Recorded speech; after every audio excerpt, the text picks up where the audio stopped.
কেউ বলে জীবন খুব ক্ষণস্থায়ী, কেউ বলে জীবন হলো একটা সুন্দর স্বপ্নের মতো, আবার কেউ বলবে জীবন হলো এক কঠোর সত্য। কিন্তু জীবন আসলে কি? জীবন হলো আপনারই প্রতিবিম্ব, একটা দর্পণ।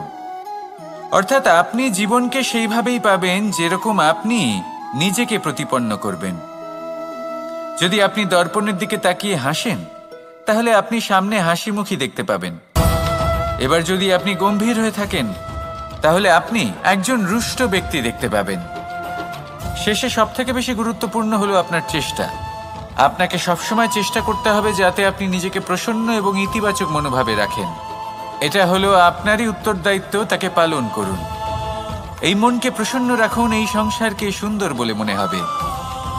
আর এই মন প্রসন্ন হয়ে বলবে, রাধা রাধা। এই বৃহৎ বৃক্ষকে দেখুন, অত্যন্ত শক্তিশালী বৃক্ষ।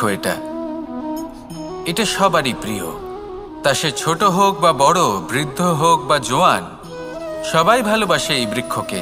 আর সত্যি বলতে এই বৃক্ষ সবাইকে সেবা করে, সবাইকে ফল দান করে, সবাইকে ছায়া প্রদান করে।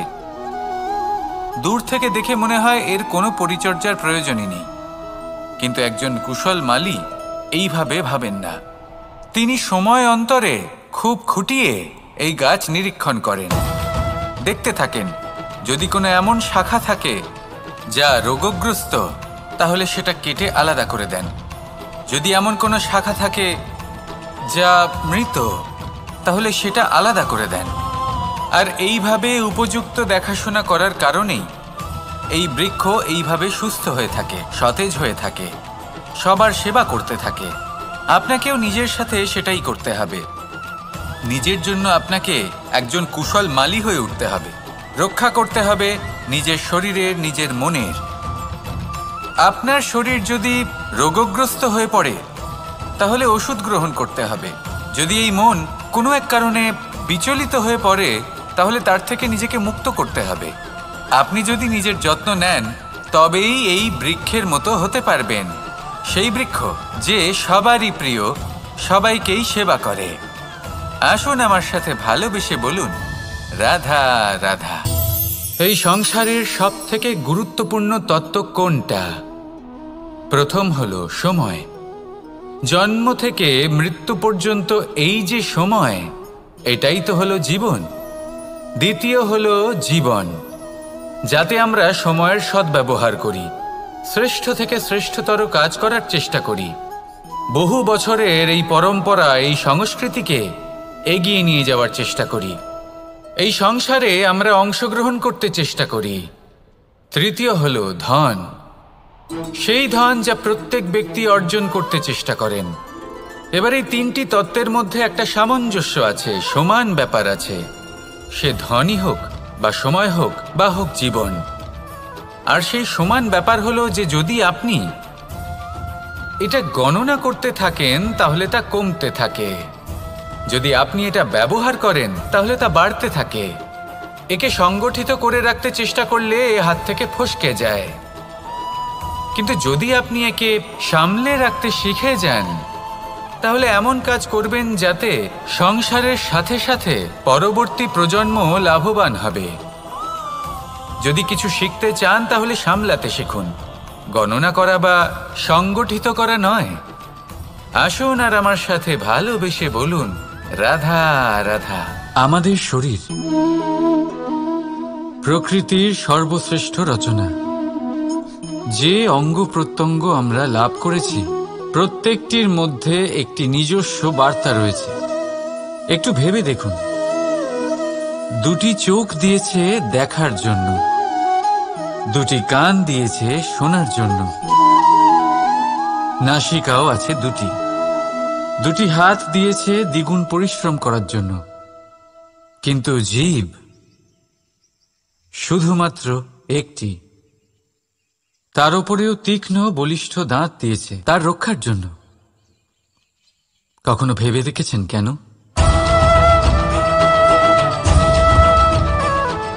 কারণ শব্দ আর শব্দের প্রয়োগ মানুষের সবচেয়ে বড় অস্ত্র, যার প্রয়োগ যত ভেবেচিন্তে করা যায় মানুষ তার জীবনে ততটাই উপরে উঠতে পারে। তাহলে মনে রাখুন, দেখুন, শুনুন আর বুঝুন বেশি, বলুন কম।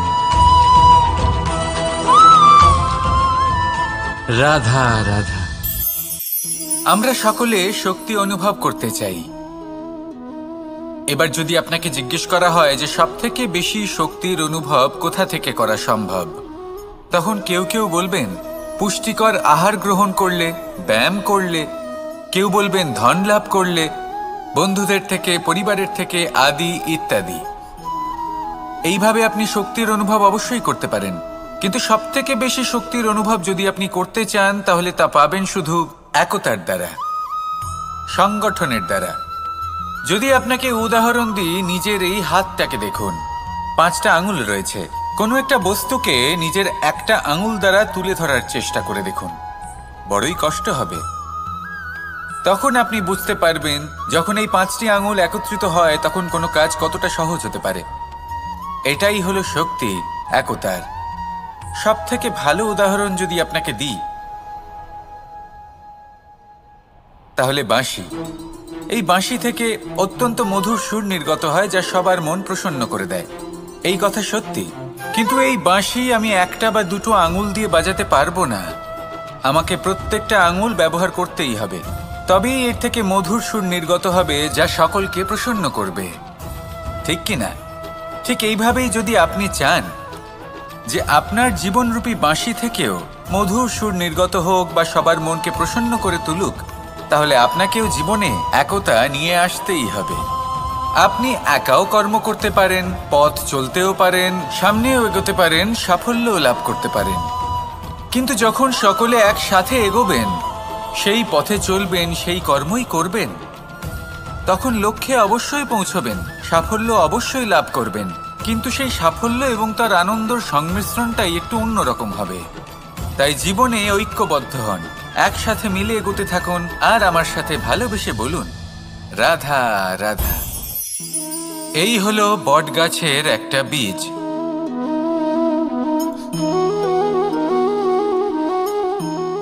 চলুন এটা রোপণ করা যাক, একটু জল দেওয়া যাক। এবার এখানে একটা বিশাল বটবৃক্ষ উৎপন্ন হবে, কিন্তু কিভাবে? এতে কে সাহায্য করবে? এটা সম্ভব কে করে দেখাবে? প্রকৃতি। আগে হ্যাঁ, এই সংসারে যা কিছু উৎপন্ন হয়, যা কিছু নষ্ট হয়, তার জন্য প্রকৃতি দায়ী হন। এই প্রকৃতির কারণেই তো রৌদ্র আসে, প্রকৃতির কারণেই বৃষ্টি হয়, জল পাওয়া যায়। তার কারণেই এই বটের বীজ তা এক বিশাল বটবৃক্ষে পরিণত হবে। কিন্তু একজন মানুষকে দেখুন, মানুষ বলবে এই বৃক্ষে আমার অধিকার রয়েছে। কেন? কারণ আমি এই বীজ বপন করেছি। এবার সমস্ত কাজ প্রকৃতি করবে আর সমস্ত শ্রেয় মানুষ নিয়ে যাবে। এটা কি উচিত? কখনোই নয়। এবার এর উত্তর প্রকৃতিতেই লুকোনো আছে। কখনো কোনো পাখিও এই বীজ রোপণ করে, সেখানে বৃক্ষ উৎপন্ন হয়, তাতে ফল আসে, সেই পাখি সেই ফল খায়, কিন্তু সেখানকার বাকি পাখি এবং প্রাণীদের সেই ফল খেতে বারণ করে না। সেই বৃক্ষের ওপর নিজের অধিকার প্রমাণ করতে চেষ্টা করে না, সবার মধ্যে ভাগ করে দেয়। আর এটাই আমাদেরও করা উচিত। যা প্রকৃতি থেকে আসছে তা আবার প্রকৃতিতেই ফিরে যেতে দিন। এটা অত্যন্ত প্রয়োজনীয়। পাখিদের মতো হতে চেষ্টা করুন, তবেই আপনার এই মন আকাশে উড়তে থাকবে আর সুপ্রসন্ন হয়ে বলবে রাধা রাধা। দু রকমের প্রাকৃতিক বেগ থাকে। প্রথম হলো বর্ষা। যখন এর বর্ষণ হয় তখন মাটিকে শীতল করে নতুন ফসল ফলায়। আর দ্বিতীয় হয় পবন, যা আমাদের সর্বদা শ্বাসবায়ু প্রদান করে। অশান্ত এই মনকে শান্তি প্রদান করে, এই ক্লান্ত শরীরে স্ফূর্তি প্রদান করে। আমাদের জীবনে যত আবেগ আছে তা হয় বর্ষার মতো হওয়া উচিত, নয় হওয়া উচিত পবনের মতো। ক্রোধ, মতভেদ, বিবাদ এগুলো হওয়া উচিত বর্ষার মতো, অর্থাৎ কিছু সময় পরে যেন এরা নিজে থেকেই ছিন্ন ভিন্ন হয়ে চলে যায়। আর যদি পবনের মতো কোনো আবেগ থাকা উচিত, তা হলো প্রেম, যা সর্বদা শ্বাসবায়ু প্রদান করে, সবসময় সাথে থাকে। একে আমরা অনুভব করতে পারি না, কিন্তু এ আমাদের অনুভব করার জন্য প্রাণবায়ু প্রদান করে। আর যখন চক্রবাতের মতো সে ভয়ঙ্কর হয়ে ওঠে, তখন সমগ্র সংসার বদলে দেয়। এর সারমর্ম একটাই, শক্তি। মতভেদ, ক্রোধ, বিবাদের মধ্যে নেই। শক্তি যদি থাকে, তা আছে প্রেমের মধ্যে। তাই এই প্রেমকে মনের মধ্যে রাখুন আর আমার সাথে বলুন, রাধা রাধা। ঘৃণা, প্রেম, রেগে যাওয়া, মান ভাঙানো, ভুলে যাওয়া, এই সকল অনুভূতি মানুষের জীবনে অত্যন্ত গুরুত্বপূর্ণ। মানুষের এই অনুভূতিগুলো না থাকলে মানুষ একটা যন্ত্রের থেকে বেশি আর কিচ্ছু নয়। কিন্তু এই অনুভূতি আপনি ভুল দিকে চালিত করলে এরাও আপনাকে আর মানুষের মতো বাঁচতে দেবে না। যদি ঘৃণার কথা বলেন, যদি আপনি কোনো ব্যক্তিকে ঘৃণা করেন, সেটা কেন? ব্যক্তিকে ঘৃণা করবেন কেন? ঘৃণা করুন তার স্বভাবগুলিকে, সেই স্বভাবগুলিকে যা সেই ব্যক্তিকে অপ্রিয় করে তুলছে। কারণ স্বভাব পাল্টানো যায়। সেইভাবেই রাগ করুন, কিন্তু তাদের কথায়, তাদের ওপরে নয়। কারণ কথা বদলে দেওয়া সম্ভব।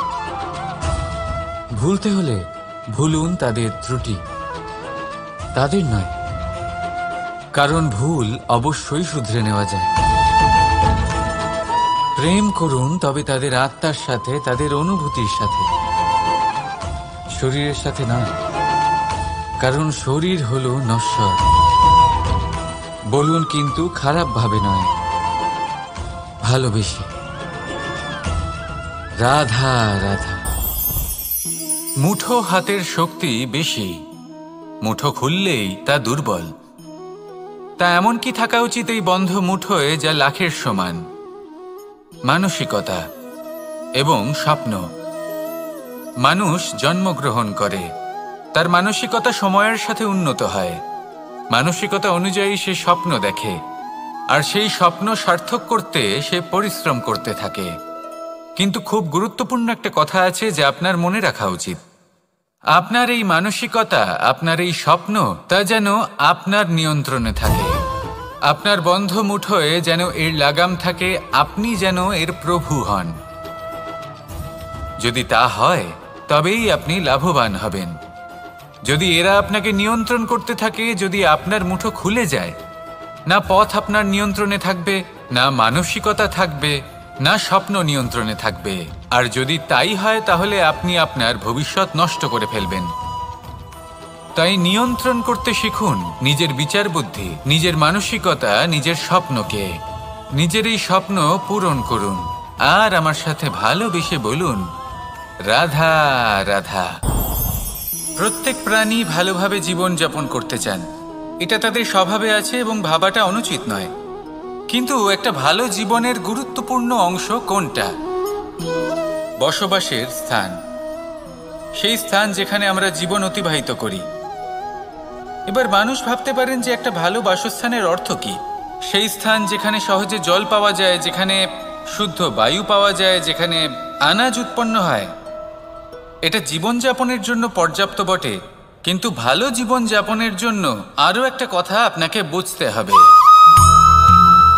সাধু, জ্ঞানী, পণ্ডিত ব্যক্তি, এই সকল মহাপুরুষ, এনাদের যে বাসস্থান তা অত্যন্ত বিশেষ হয়। এখানে এক ধরনের বিশেষ ইতিবাচক শক্তি থাকে, এমন একটা স্থান যেখানে দেবতারাও বিচরণ করেন। জীবন আমরা সবাই যাপন করি, কিন্তু জীবনের উদ্দেশ্য শুধুমাত্র জীবন যাপন করা নয়। জীবনের উদ্দেশ্য হল মুক্তি লাভ করা।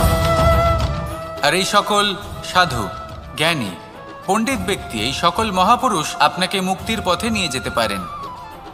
কারণ এরা হলেন সেই মহাপুরুষ যারা নিজেদের অন্তরের বিকার, অহংকার, ক্রোধ, বিদ্বেষ এই সকল দোষগুলিকে ত্যাগ করেছেন, এদের ওপর বিজয় লাভ করেছেন। এমনই একজন ব্যক্তি আপনাকে মুক্তির পথে নিয়ে যেতে পারে। প্রয়োজন হলো শুধুই এনাদের চিনতে পারা, এদের কথা বুঝতে পারা এবং এদের দেখানো পথে চলা। যদি আপনি এটা করতে পারেন তাহলে এই মন প্রফুল্ল হয়ে বলবে, রাধা রাধা।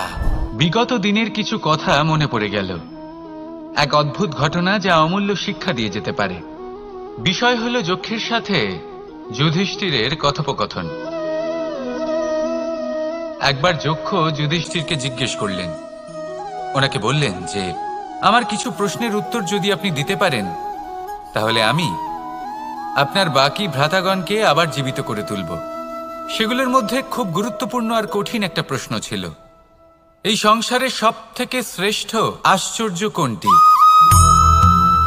এই প্রশ্ন আমি আপনাকে জিজ্ঞেস করছি। এবার কেউ বলবেন স্বর্ণ দ্বারা নির্মিত লঙ্কা, এটি হলো সংসারের সব থেকে বড় আশ্চর্য। কেউ বলবেন বরফে ঢাকা সেই পর্বত যা আকাশ স্পর্শ করে। কেউ বলবেন সেই সমুদ্র যার গভীরতা মাপা অসম্ভব ব্যাপার। কেউ বলবেন সেই বায়ু যা আমরা দেখতে পাই না কিন্তু তা আমাদের জীবন দান করে। সংসারের সব থেকে বড় আশ্চর্য কি, সেই প্রশ্নের উত্তর যুধিষ্ঠির দিয়েছিলেন, আর তা ছিল শ্রেষ্ঠ উত্তর এবং উচিত। উনি বলেছিলেন যে সংসারে প্রতিদিন কোনো ব্যক্তি জন্ম লাভ করেন আর কোনো ব্যক্তি মৃত্যুও লাভ করেন। এবার এই কথাটা সবাই জানেন, সবাই বোঝেন যে যখন জন্মেছি তখন কোনো একদিন আমিও অবশ্যই মৃত্যু লাভ করব। এবার যখন এই কথা প্রত্যেকটা মানুষ জানেন, তখন কেন প্রত্যেক মানুষ এই চিন্তায় থাকেন, এই নিয়ে কষ্ট পান, এই নিয়ে ব্যাকুল হয়ে থাকেন যে উনি একদিন মৃত্যু লাভ করবেন, তার থেকে দূরে পালাতে চেষ্টা করেন? বলেন যে আমি মৃত্যু লাভ করতে চাই না। কেন? যেখানে কোনো না কোনো দিন এটা অবশ্যই হবে। এ হলো ব্রহ্ম সত্য। এই যে ব্যাকুলতা, এই ভয়, এই যন্ত্রণা, এই চিন্তা তার মনকে বাঁচতেই দেয় না, এই জীবন অনুভবই করতে দেয় না। সেই জন্য এই চিন্তা, ব্যাকুলতা, ভয় এসবের কি লাভ? কোনো লাভ নেই। সেই জন্য যতক্ষণ জীবনযাপন করছেন প্রত্যেক মুহূর্ত যেন শ্রেষ্ঠ হয়, আনন্দময় হয়, প্রেমের দ্বারা পরিপূর্ণ হয়, সেই চেষ্টা করুন।